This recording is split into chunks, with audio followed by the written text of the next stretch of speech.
যুবদলের vice president, ছাত্রদলের কেন্দ্রীয় কমিটির মেম্বার, যুবদলের যুগ্ম আহ্বায়ক মহরম আছে, রাজীব আছে, ওনাদের আতিথেয়তায় আছে, আব্বাস আছে, মহানগরের ইমু আছে, মহানগর থানা পর্যায়ে বিভিন্ন সিনিয়র নেতৃবৃন্দ আছে। এবং এখানে ওনাদের আতিথেয়তায় আমরা মুগ্ধ এবং আমাকে চা খাওয়াইলো এবং এটাই মানে ধরেন দিন শেষে আমাদের অনেক মতপার্থক্য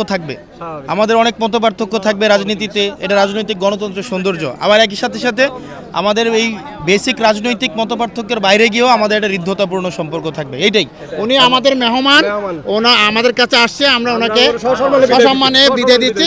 কিন্তু এখানে কেউ ভুল বোঝাবুঝি করছিল, আসলে এই ধরনের কিছু না। সাবেক মেয়র মঞ্জুর আলমের বাসায় আসছিল উনি, তো মেহমান হিসেবে আসছিল, আমরা ওনাকে স্বাগত জানিয়ে সসম্মানে পৌঁছে দিলাম।